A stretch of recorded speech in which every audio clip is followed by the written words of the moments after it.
त्यासाठी उपस्थित राहिला त्याबद्दल आम्ही चैतन्य साई जनता मागणी सहकारी गृहनिर्माण संस्था आणि सागर शिक्षण संस्था यांच्यातर्फे आपलं स्वागत करत आहोत। सर्वप्रथम जे काही मीडिया किंवा पत्रकारांचे आपण प्रश्न उत्तर विचारणार आहात त्या संदर्भात आमचे संस्थेचे कायदेशीर सल्लागार ॲडव्होकेट माननीय अनिलजी पांडे सर, निलेशजी पांडे सर याची उत्तर देतील। तरी मी पुन्हा एकदा असं सांगू इच्छितो की आता बाजूला जे बसलेले आहेत सागर दर्शन सोसायटीचे चीफ प्रमोटर अध्यक्ष आहेत आणि मी स्वतः चैतन्य साई जनता मागणी सहकारी गृहनिर्माण संस्थेचा मुख्य प्रवर्तक की प्रमोटर आहे आणि ते सर्व बाजूला बसलेले ते सर्व पदाधिकारी आहेत। धन्यवाद सर। मी ॲडव्होकेट निलेशजी पांडे सरांना मी विनंती करतो की आपण यावरती मार्गदर्शन करावं किंवा प्रश्न उत्तर द्यावे।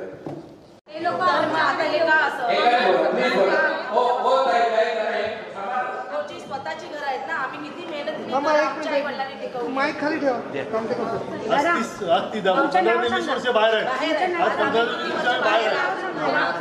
राजेश बेलेकर आज 15 बाहेर आहे। आज 30 वर्ष झाली प्रोजेक्टसाठी। आज प्रोजेक्ट आज 30 वर्ष रखडलेला आहे आणि आता संपूर्ण या पेट्रोलचा हा पेट्रोल कोण आहे? आता आम्ही डॉक्टर अटक करा हतोय गोष्ट आणि आकाशी पुस्तकाने आणि आकाशात पुस्तकाने आज आम्ही काम करून आलेलं आहे।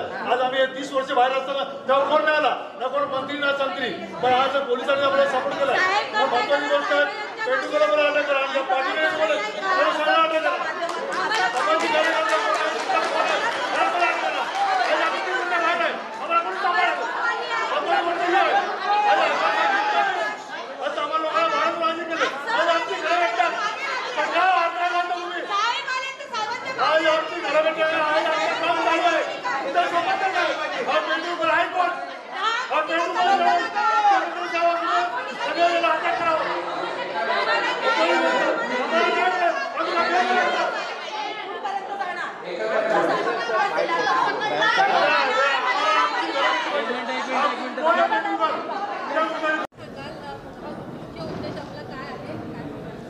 आता हे जे आपल्याला सर्वांना माहिती आहे प्रसार माध्यमांना, यामध्ये एक्स्टॉर्शनचा गुन्हा नवघर पोलिसांनी नोंद केला असून मॅटर जे आहे तपास जो आहे त्याचा उत्कृष्टरित्या नवघर पोलीस ठाणे करत आहे।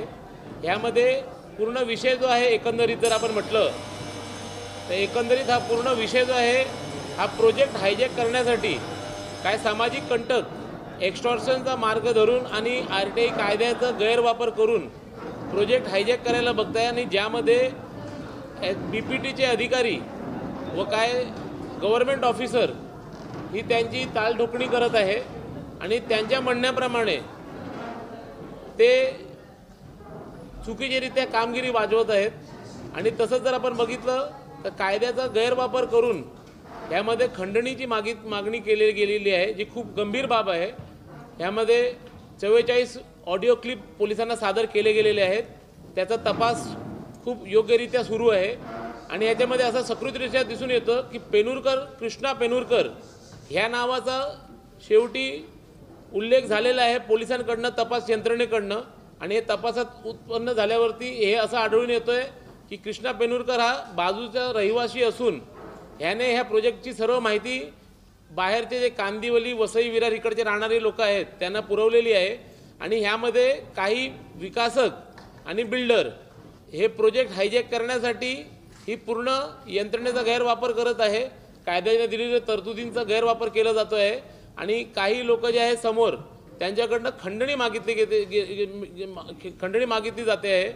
आणि तसंच हे प्रोजेक्ट हायजॅक करून कसं बिल्डरला त्रास देता येईल ह्यासाठी हे सामाजिक कंटक कार्यरत आहेत आणि त्याच्यासाठी तपास जोराशोरात सुरू आहे। आणि पुढे ह्याच्यामध्ये जी काय तपासामध्ये गती दिली जाईल त्याची सर्वात पुढे आपल्याला माहिती ती दिली जाईल।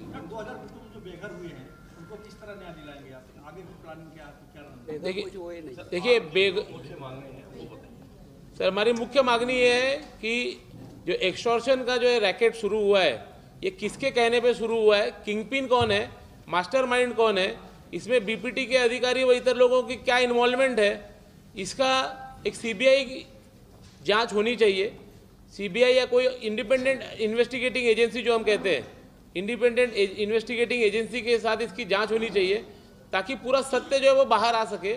एक्सटॉर्शन एक भाग है, एक्सटॉर्शन के अलावा अगर आप देखोगे तो ये प्रोजेक्ट हाईजैक किसके कहने पे किया गया है, कौन इसमें इंटरेस्ट दिखा रहा है। कृष्णा पेनुरकर का नाम का आदमी जो एक स्लम डवेलर है, वो ऐसा धमकी देता है कि मैं प्रोजेक्ट बंद कर दूंगा, तो किसके कहने पे वो धमकी देता है और इसमें बाकी कौन कौन लोगों की कितने लेवल की इन्वॉल्वमेंट है और इसमें गवर्नमेंट ऑफिसर अपने पावर का मिसयूज कैसे कर रहे हैं। तो इसमें सीबीआई या कोई इन्वेस्टिगेटिंग एजेंसी जो इंडिपेंडेंटली काम करे, ऐसी इन्वेस्टिगेटिंग एजेंसी ने इसमें दखल लेना चाहिए। और इसके लिए हमारी माननीय मुख्यमंत्री महोदय व उप मुख्यमंत्री महोदय, जिनसे हमारी ये मांगनी है कि वो इस मैटर में गंभीर दखल दें और समय से न्याय दिलाना। ये सरकार ने ऑलरेडी काम बहुत अच्छे तरीके से किया है और हमको लगता है कि ये समय से न्याय दिलाकर सरकार, ये जो आपने प्रश्न पूछा 2000 कुटुंबों को कैसे न्याय मिलेगा, तो सरकार इस 2000 कुटुंबों को इस तरह से न्याय दिला सकती है। इसमें सर आप बता रहे हैं खंडनी कितने की खंडनी मांगी जा रही है? खंडनी बारंबार मांगी गई है, जिसके ऑलमोस्ट 44 के करीब ऑडियो क्लिप जारी की गई है। पुलिस को ऑडियो क्लिप दी गई है। 10 करोड़ से लेकर 1.5 करोड़ तक की मांगनी की गई है। हमारी एफआईआर आपको बता देगी कि इसमें 1.5 करोड़ की लास्ट उनकी डिमांड थी, जिसमें 15 लाख रुपए की पहली इंस्टॉलमेंट लेते हुए उनको पुलिस ऑफिसर्स ने रंगे हाथ पकड़ा हुआ है और उनको वहां पे जगह पे सबको रेड हँडेड अरेस्ट किया हुआ है। सर ह्याच्यामध्ये टोटल एकूण आरोपी किती आहेत? ह्याच्यामध्ये आत्ता निष्पन्न झालेले आरोपी जे आहेत, पहिले 4 पहिल्या रिमांडच्या वेळी आणि जेव्हा ट्रॅप झालं, जेव्हा त्यांना रंगेहात पकडलं गेलं, तपासामध्ये आमचे बाजूचे राहणारे रहिवासी कृष्णा पेनुरकर यांचं पण नाव निष्पन्न झालं आणि आता यामध्ये 5 टोटल आरोपी आहेत आणि ह्याच्यामध्ये इतर आरोपींची पण वाढ होण्याची खूप दाट शक्यता आहे आणि ज्यामध्ये पोलीस यांचा तपास योग्यरित्या करतायत। आणि म्हणून आमची ही मागणी आहे की याच्या मागे कोण विकासक, कोण बिल्डर, कोण अधिकारी, ह्याची पूर्ण योग्यरित्या तपास झाली पाहिजे। आणि म्हणूनच जसं आपण म्हटलं की ह्याच्यामध्ये सरकारचा काय भाग असू शकतो, तर माननीय मुख्यमंत्री महोदय व माननीय उपमुख्यमंत्री महोदय यांनी याच्यामध्ये जनता जनार्दन यांना न्याय द्यायचं वारंवार काम केलेलं आहे आणि तसंच याच्यामध्ये परत पुन्हा असं मला वाटतं की सरकारने पुढे येऊन हे जे 2000 प्लस जे रहिवासी आहेत यांना या प्रकारे न्याय दिलं पाहिजे।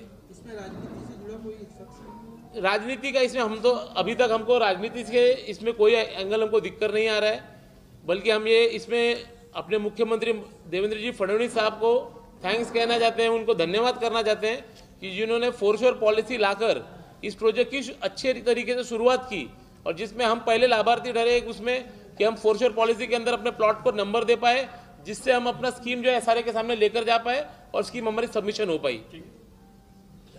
धन्यवाद।